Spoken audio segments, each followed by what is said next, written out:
Hello guys, welcome back in our versatile group study YouTube channel. Friends, आज के video में हम आप लोगों के द्वारा जो क्वेश्चन पूछे गए हैं उसके आंसर देंगे। तो आइए स्टार्ट करते हैं आज की वीडियो। फर्स्ट क्वेश्चन ये पूछा गया था कि माइक्रोस्कोप जो है उसका इन्वेंशन किसने किया था फर्स्ट टाइम, और इलेक्ट्रॉन माइक्रोस्कोप का इन्वेंशन किसने किया था। तो आइए स्टार्ट करते हैं। देखिए, जो फर्स्ट माइक्रोस्कोप है, grinding glass to use for the spectacles and magnifying glasses was commonplace during the 13th century. In the late 16th century, several Dutch lens makers designed devices that magnified objects, but in 1609, Galileo Galilei perfected the first device known as a microscope. Friends, 13th century में जो spectacled बनाते थे, grinding glass जो use करते थे spectacled बनाने के लिए, चश्मे बनाने के लिए, और इसके साथ ही साथ मैग्नीफाइंग ग्लास जो यूज़ करते थे, उसी का यूज़ करके माइक्रोस्कोप जैसा इंस्ट्रूमेंट डेवलप किया गया था।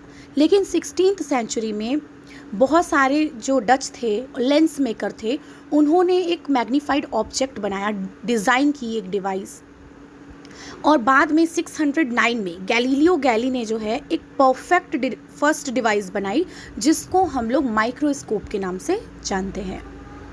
आप लोग आगे देखिए, ये हैं जैकेरियस इनसेन। फ्रेंड्स, तो 1590 में दो डच स्पेक्टिकल मेकर्स थे, फादर एंड सन, ठीक है, उनकी एक टीम थी, hence and Zacharias Jensen.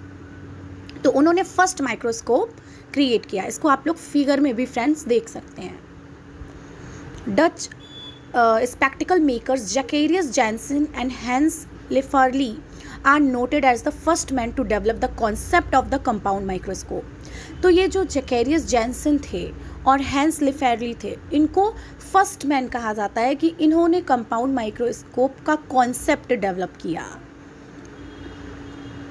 By placing different types and sizes of the lenses in opposite ends of the tubes, they discovered that the small objects were enlarged. ठीक है friends, तो उन्होंने बहुत टाइप्स के, बहुत साइज के lens लेकर के उसको वर्क अपना किया, जिससे वो किसी भी स्मॉल ऑब्जेक्ट को बहुत ही इनलार्ज करके, बड़ा करके देख सकते थे। अब हम लोग आते हैं इलेक्ट्रॉन माइक्रोस्कोप की डिस्कवरी पर। तो इसके जो इन्वेंटर हैं वो हैं अर्नेस्ट रस्का, मैक्स नॉल और बोडो वॉन बोरीस। तो आइए इनके बारे में जान लेते हैं। तो फ्रेंड्स, जो अर्नेस्ट रस्का हैं वो यूनिवर्सिटी ऑफ बर्लिन से थे, अलॉन्ग विथ मैक्स नॉल के साथ। उन्होंने क्या किया, combined these characteristics and build the first transmission electron microscope in 1931, for which Ruska was awarded the Nobel Prize for Physics in 1986. तो फ्रेंड्स, अर्नेस्ट रस्का और max knoll ने एक साथ कंबाइंड करके इलेक्ट्रॉन माइक्रोस्कोप बनाया 1931 में, जिसमें रस्का को नोबेल प्राइज़ मिली फिजिक्स के फील्ड में 1986 में। आगे बात कर लेते हैं अर्नेस्ट रस्का का। इन्होंने क्या किया, 1931 में जो फर्स्ट इलेक्ट्रॉन माइक्रोस्कोप इन्वेंट किया, that blasted past the optical limitations of the light. ठीक है फ्रेंड्स, जो कि optical limitation of the light पे बेस्ड था।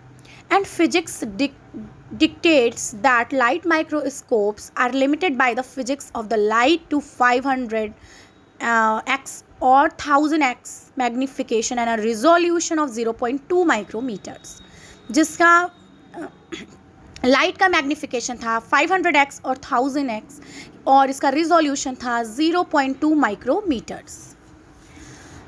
नेक्स्ट क्वेश्चन लेंगे फ्रेंड्स। आप लोगों के द्वारा जो नेक्स्ट क्वेश्चन पूछा गया था वो ये पूछा गया था कि बेकरी में कौन सा बैक्टीरिया यूज़ होता है। तो friends, the most important micro organism used in the biotechnology of the bakery products to provide a natural preservation are lactic acid bacteria of सोडफ। Some सोडफ fermentation is effective in delaying starch रिट्रोग्रेडेशन। Friend, जो most important micro organism है जो कि bakery product में use किया जाता है biotechnology के field में, जिसकी वजह से नेचुरल प्रिजर्वेशन मिलता है, उसको हम लोग कहते हैं लैक्टिक एसिड बैक्टीरिया, सोडफ में पाया जाता है। मेनली ये ईस्ट होता है फ्रेंड्स। जो कि फर्मेंटेशन में वर्क करता है। आगे देखते हैं, yeast and bacteria are microorganisms that are important to the creation of the carbon dioxide and ethanol in bread। तो जो हमारा मेन क्वेश्चन का आंसर है वो ईस्ट है, और भी लैक्टिक एसिड बैक्टीरियाज हैं जो कि यूज़ किए जाते हैं, माइक्रो ऑर्गेनिज्म हैं जो कि कार्बन डाइऑक्साइड और इथेनॉल का फर्मेंटेशन में यूज़ किए जाते हैं, क्रिएशन में यूज़ किए जाते हैं इन ब्रेड माउल्स इन्हें कहते ही हैं फ्रेंड्स। और most of the bread making yeast are in the genera of the Saccharomyces और कैंडिडा। जो ब्रेड मेकिंग ईस्ट होते हैं उनका जेनेरा है सैक्रोमाइसेज और Candida. And baker's yeast is produced commercial in the large quantities. जो baker's yeast होते हैं वो व्यापारिक तौर पे बहुत लार्ज क्वांटिटी में बनाए जाते हैं। And it is a strain of the species Saccharomyces cerevisiae because it has the enzyme to process maltose efficiently.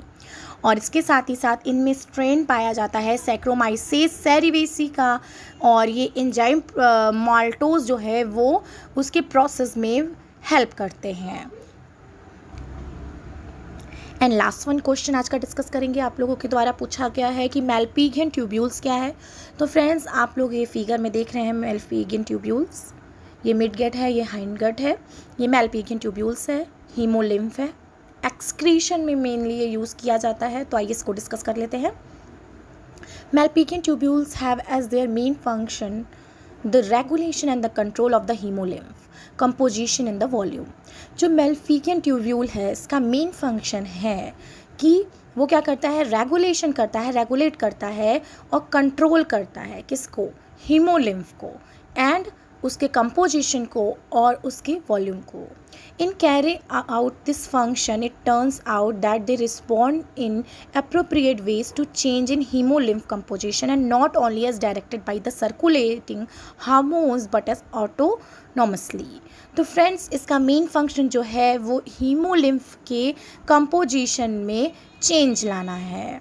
वो डायरेक्ट चेंज नहीं ला सकता, इसके लिए वो कुछ हार्मोन को सर्कुलेट करता है जिसकी वजह से ये चेंज आते हैं।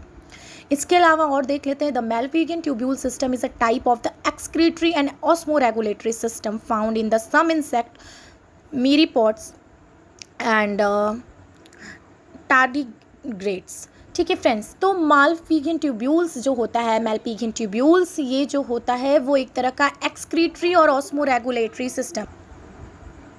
तो फ्रेंड्स ये एक तरह का एक्सक्रीटरी और ऑस्मोरेगुलेटरी सिस्टम है जो कि कुछ इंसेक्ट्स में, मीरीपोड्स में और टार्डिग्रेड्स में पाया जाता है, एरेक्निड्स में पाया जाता है।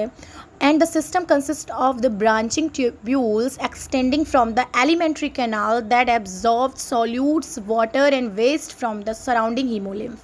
ये जो सिस्टम होता है इसमें ब्रांचिंग ऑफ द ट्यूब्यूल्स होती हैं, बहुत सारी ट्यूब्यूल्स होती हैं जो कि एलिमेंट्री कैनाल तक फैली होती हैं, और ये सॉल्यूट, वाटर, वेस्ट ये सारी हीमोलिम्फ से क्या करती हैं, एब्जॉर्ब करने का वर्क करती हैं। तो ये कॉन्सेप्ट हो गया फ्रेंड्स मेलपिगियन ट्यूब्यूल्स का। तो आज की वीडियो में बस इतना ही। आपको आज की वीडियो कैसी लगी हमें कमेंट सेक्शन में ज़रूर बताइए। हमारे चैनल को ज़्यादा से ज़्यादा लाइक करिए, कमेंट करिए एंड शेयर ज़रूर करिए फ्रेंड्स, एंड सब्सक्राइब करिए and press the bell icon for the latest update. And ऐसे ही क्वेश्चंस पूछते रहिए, कमेंट करते रहिए, and thanks for watching friends for this video।